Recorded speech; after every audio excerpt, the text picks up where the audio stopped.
Ok, c'est quoi l'animation pour adultes? Sans rire, je pense que c'est une question qui mérite de se poser. Et attention, je ne cherche pas à rouvrir l'éternel et facile débat de « Oh, regardez ce film d'animation pour adultes qui fait mieux que toutes ces séries moches, ils ne savent faire que des blagues de paix et montrer du cul et du sang. » On sait tous que c'est un raccourci, on a des contre-exemples, genre, vous vous souvenez d'Inside Job? Humour un peu potache, gore et violent, mais avec des vraies thématiques et une narration qui sait se montrer intense et intéressante. Bon, évidemment, depuis son annulation, j'ai perdu tout espoir en Netflix et plus généralement en la race humaine, mais ça c'est un autre sujet. But student debt is real! Parce qu'il faut pas se voiler la face. De l'autre côté, on a aussi des films se disant sérieux et pour adultes qui en font tellement qu'ils en deviennent presque des caricatures de films se voulant absolument sérieux et profonds. Évidemment, c'est une question de goût, mais pour moi, rien dans l'univers ne topera Marie et Max. Bon Dieu que je hais ce film.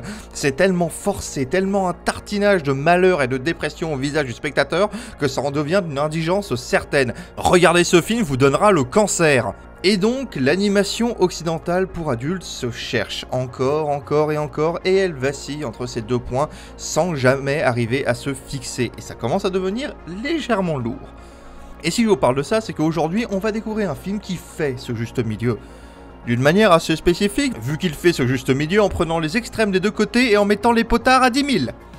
Un film à la violence décomplexée et particulièrement brutale, un film contenant des scènes véritablement horribles et traumatisantes dans leur dureté et leur graphisme, et en même temps un film qui apporte un message fort et impactant tout en étant incroyablement pessimiste et cynique sur la nature humaine, présentant une vision sombre et terrible de la nature humaine même, tout en étant incroyablement pessimiste, probablement un des films les plus cyniques sur la nature humaine que j'ai vu de ma vie, un film qui présente une vision sombre et terrible de cette même nature humaine, nous décrivant, nous humains, comme une espèce maléfique, des abominations de haine, de guerre et de désespoir. En fait, je crois que un des scénaristes va pas très bien dans sa vie personnelle en ce moment. Aujourd'hui, on parle de Unicorn Wars.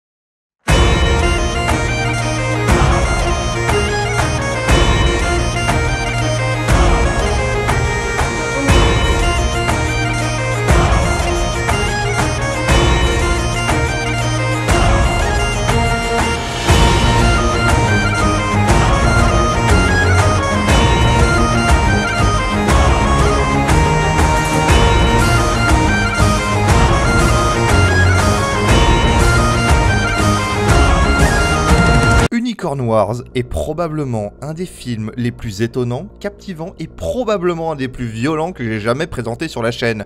Et je vous dis ça alors que je vous ai fait un épisode sur Mad God, c'est dire. Il faut dire que l'idée même de ce film est d'une originalité et d'une intelligence rare, car on pourrait tout à fait prendre ce même cadre comme celui d'une blague de mauvais goût. Un réalisateur qui se serait dit « Tiens, et si je faisais un film où je prends des petits oursons trop mignons et je leur fais faire la guerre avec des licornes, ça serait rigolo, non ?»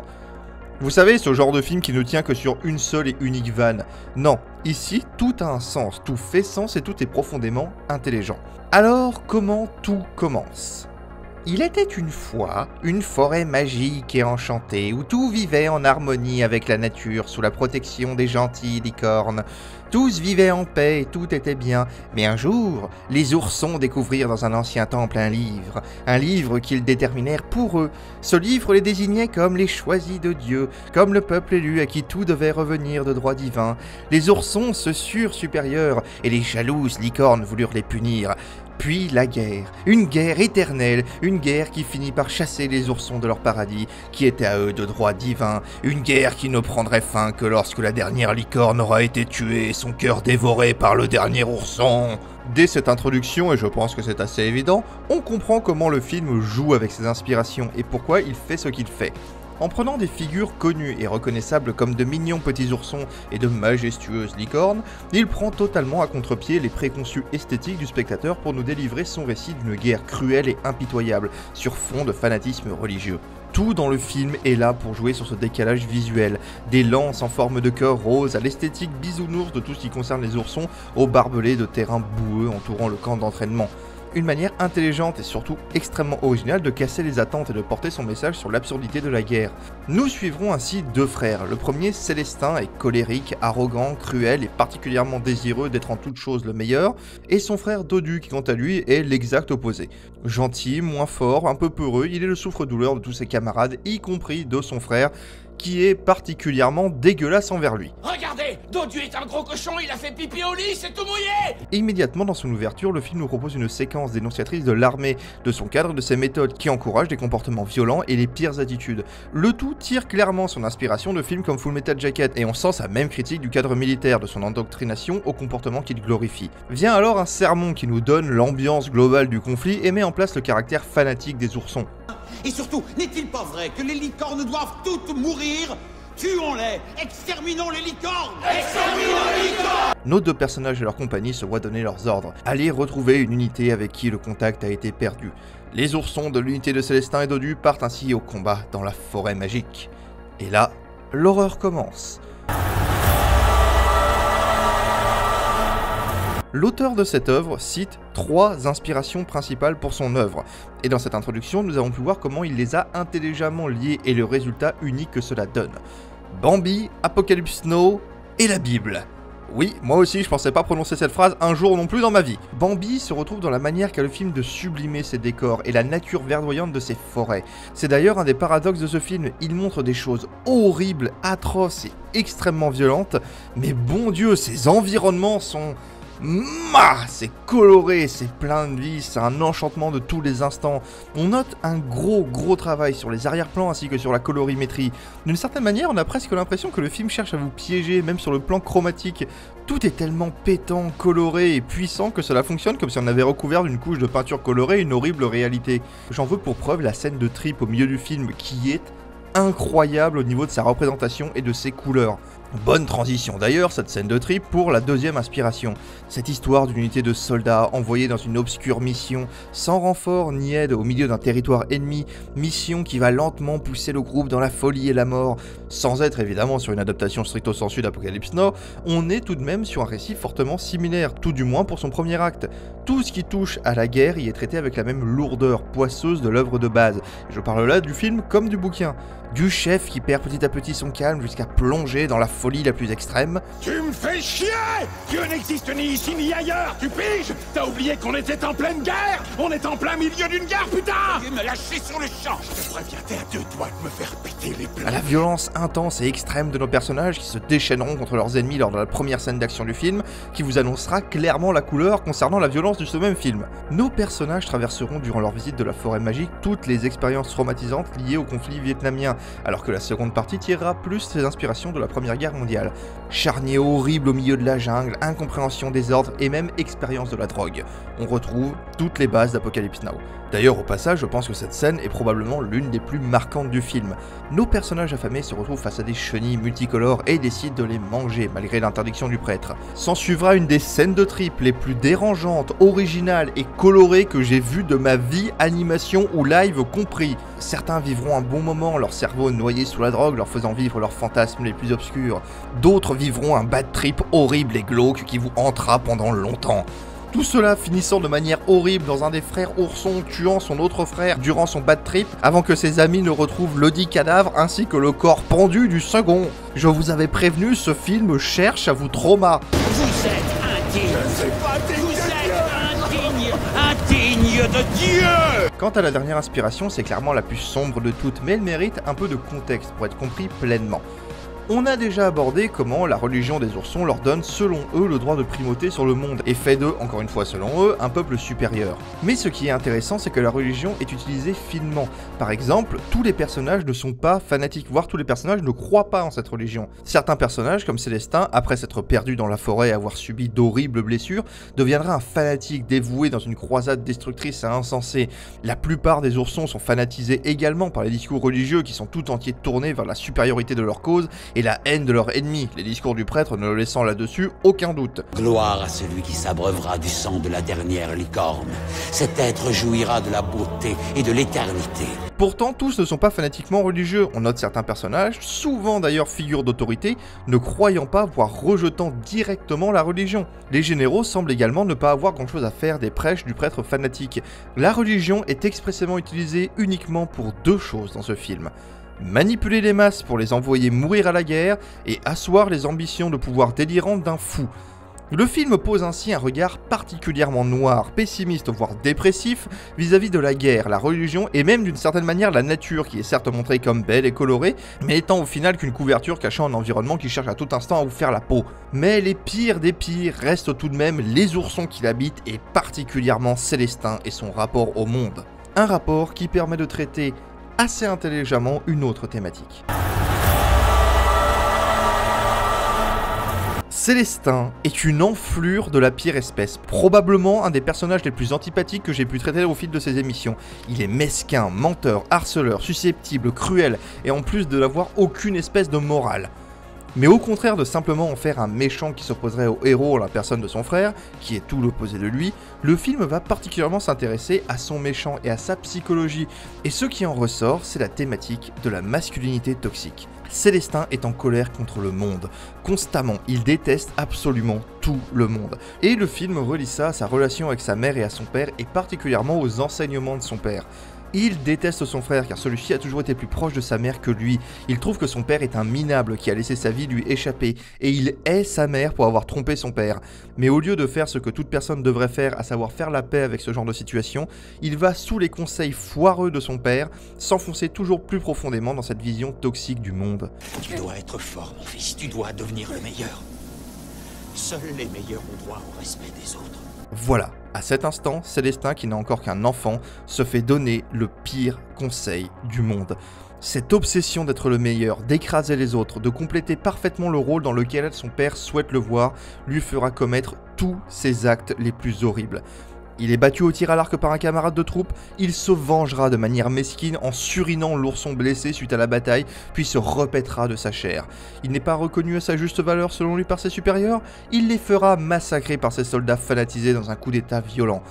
Son frère a une meilleure relation que lui avec sa mère, il assassinera sa propre mère en l'empoisonnant alors qu'il n'est qu'un enfant. Ah oui, quand je vous dis que ce mec est une enflure, c'est pas pour rien. Et tout ça, toutes ces horreurs, tout ça parce que son père lui a donné cet ordre toxique au possible d'écraser tous ceux en face de lui et d'être à tout prix le meilleur, quel qu'en soit le prix. Si vous voulez un exemple de comment la masculinité toxique peut détruire l'esprit d'un enfant, vous l'avez. A l'inverse, son frère, plus proche de sa mère et n'ayant rejoint l'armée que par pression sociale, et n'ayant jamais été proche de son père et de ses conseils de merde, se montre être le total opposé de son frère. Dès l'instant où les deux sont perdus dans la forêt, il tente de comprendre ce monde et se lie avec une licorne, personnage dont je n'ai pas encore parlé mais qui a son importance. A l'inverse de son frère, il n'a pas de délirantes ambitions et est beaucoup plus pacifique, mais cela ne veut pas pour autant dire qu'il est passif durant l'intrigue, et il finit par se rendre compte notamment des défauts de son frère. Faut dire aussi que quand ton frère mange un autre individu devant toi, oui, il y a de quoi se poser des questions en effet. Et il lui dira vertement enfin ce qu'il pense de lui. Maman avait raison, t'es complètement malade. Leur chemin se sépare alors et le film explore l'évolution des deux personnages privés des barrières que lui imposait l'autre. Célestin, privé de son frère qui était sa seule et unique faible boussole morale, s'enfonce dans son idéologie et son ambition démesurée lui fait lancer sa guerre sacrée après un coup d'état, menant ultimement ses troupes au massacre et son monde à sa probable fin. Son frère, quant à lui, libéré de l'emprise destructrice et toxique de son frère, peut enfin laisser son bon côté s'exprimer. Il se lie avec une jeune licorne et tente de monter un pont entre les deux mondes et laisse planer l'espoir qu'une réconciliation est possible. Sauf que non, c'est pas vraiment le discours du film, je pense que vous l'aurez compris.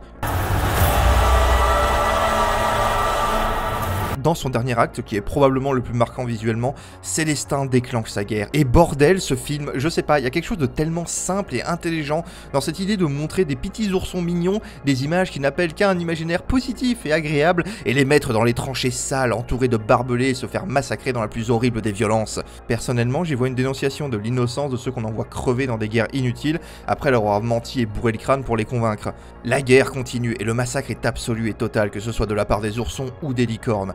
Finalement, ne reste que Célestin au-dessus d'une montagne de cadavres et une unique et dernière licorne. Mais dans un dernier espoir d'enfin résoudre les choses, Dodu, le frère de Célestin, se dresse entre lui et la dernière licorne qu'il a tant peiné à soigner. Et dans un éclair de lucidité, Célestin se rend compte du monstre qu'il est devenu, autant dans sa chair que dans son âme. Mon pauvre frère, dis-moi ce qui t'est arrivé. Regarde mon visage, je suis un monstre affreux depuis le tout premier jour. C'est de ma faute. Tout est entièrement de ma faute. Les deux se tombent dans les bras et se pardonnent finalement. Et si vous vous dites que ça va bien finir, laissez-moi vous dire que vous avez tort. Vous êtes là pour souffrir ici. L'humanité, c'est de la merde ici. Évidemment que ça va mal se finir. Car à l'instant où Dodu tente de porter secours à son ami Licorne en lui assurant que tout allait bien se passer, la masculinité toxique de Célestin ressurgit et l'emplit d'une haine absolue. Il défonce le crâne de son frère et enfin dévore le cœur de la dernière licorne. Celle-ci se transforme alors en une créature informe et hideuse et absorbe en son sein le corps agonisant de Dodu et celui plein de haine de Célestin, les fusionnant dans la masse noirâtre de la licorne de sa rage bestiale. Cet agrégat de haine, de bestialité, de colère et de revanche, de fanatisme et d'horreur se transformant alors en un humain géant marchant sur une rivière de sang. L'humanité est ainsi créée dans le mal et le sang, et elle est immédiatement suivie par une cohorte de singes violents et hurleurs, et s'en va prendre possession de ce monde de sang et de malheur. Et puis Tourson, il fait de la dépression. Et tous les jours, il se demande s'il va se tuer ou pas. Nom de Dieu, ce film. C'est probablement une des œuvres les plus cyniques, sombres et pessimistes que j'ai jamais vues. Cette dévotion qu'a le film à systématiquement montrer le pire de chaque interaction humaine, on touche sincèrement au prodige qui donne envie de te défenestrer, mais au prodige quand même. Le film reste par contre avant tout ouvert à interprétation. Même le réalisateur n'a pas d'avis fixe sur le message final de son propre film et laisse le public se faire son idée. Ce que moi je vois comme une naissance métaphorique d'une humanité composée de malheur, de rage vengeresse et de la seule et unique pointe de bonté que compose le corps de Dodu, un autre pourra y voir tout autre chose. Par exemple, on sent tout un sous-texte écologique assez présent pour tout ce qui tourne autour des licornes. Bien qu'on sache beaucoup sur les oursons, les licornes, elles, sont bien plus mystérieuses et seul leur rôle nous est connu, étant littéralement dans leurs actes, tout comme leurs aspects, de simples forces de la nature. Et si l'on prend le point de vue ultra pessimiste du film, on pourrait même les voir comme un système immunitaire de ce monde. Ce qui expliquerait bien la forme de la créature maléfique que la jeune licorne trouve dans l'église en ruine, faisant au passage ainsi de l'humanité une forme de cancer maléfique que les licornes vont échouer à stopper. Leur dernière réplique sonnant alors comme le cri d'agonie d'un monde merveilleux qu'elles ont échoué à protéger. Nous sommes l'essence même de la forêt, et nous mourrons avec elle.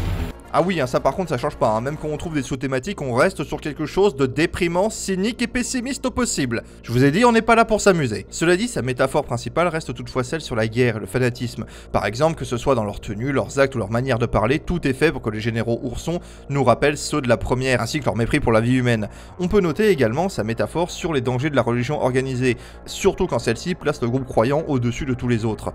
Quant à la technique, le film suit toujours son idée de dichotomie visuelle entre jolis oursons tout mignons et des répliques visuelles et surtout sons qui semblent être issus du plus rude des films de guerre. Je note surtout la scène de la bataille finale où le son des obus, les hurlements de douleur, les actes de panique et les cris d'agonie semblent bien plus tirés d'un film réaliste sur les horreurs du champ de bataille qu'un dessin animé d'action. D'ailleurs est également à noter quelque chose que vous auriez déjà dû remarquer et que je vous ai bien fait ressentir. Ce film est fait pour être visuellement dérangeant. Ce film est fait pour choquer et pour provoquer le dégoût face à son ultra-violence. D'ailleurs, c'est presque si le film se complaisait dans cette ultra-violence. Donc évidemment, faites attention à qui vous le montrez et ne faites pas les kékés à essayer de montrer ça à des gens non préparés. Pourquoi ? Bah déjà parce que traumatiser des gamins n'est jamais une bonne idée, le film je pense vous le montre assez bien. Mais surtout que ce film, par sa brutalité et sa profonde honnêteté vis-à-vis de celle-ci, se doit d'être apprécié par un public ayant la capacité de comprendre à la fois ses métaphores et son message. C'est pas un défouloir stupide et grotesque, c'est un film dur qui fait passer son message par sa brutalité et son idée visuelle de mettre des figures considérées comme mignonnes et gentilles au milieu de ce terrible champ de bataille. C'est un film qui doit marquer son spectateur et qui fait tout pour le faire, et pour ça il mérite toute votre attention, car bien rares sont les productions d'animation pour adultes qui respectent aussi clairement leur audience en estimant qu'elles sont capables de comprendre des sujets complexes, fussent-elles cachées sous un vernis mignon comme dans ce film. Un film qui traite aussi bien des ravages de la guerre, du fanatisme religieux, de masculinité toxique et même d'écologie, c'est malheureusement beaucoup trop rare. Et même s'il n'est clairement pas fait pour tous les publics, tout ce que j'espère c'est qu'il marquera son temps et l'industrie qui gagnerait à suivre un tel exemple. Je vous jure que je sacrifie un poulet tous les jours pour qu'enfin vienne la fin de cette période de merde où animation pour adultes ne fait que rimer avec blagues de paix et humour bas du front. L'animation pour adultes a un potentiel incroyable quand pris sérieusement et bien trop rares sont les films à tenter cette approche. Donc pour tout cela, et même si ce n'est certainement pas une œuvre qui vous mettra du baume au cœur, En tout cas, j'espère, sinon ça veut dire que vous êtes quelqu'un de particulièrement inquiétant et que j'ai pas tellement envie de vous croiser dans la rue, que ce n'est pas une œuvre qui vous offrira ces messages sans une certaine dose de réflexion, et que ce n'est pas une œuvre que vous pourrez partager avec tout le monde et avec tous les âges. Je vous en conjure, ne faites pas regarder ça à des gamins. C'est une œuvre que je n'hésite pas à qualifier de majeure, et qui a le potentiel de vous marquer vous et le monde de l'animation pour très longtemps, et qui mérite largement les quelques heures traumatisantes que son visionnage nécessite. Quant à moi, je vous dis à bientôt, et salut!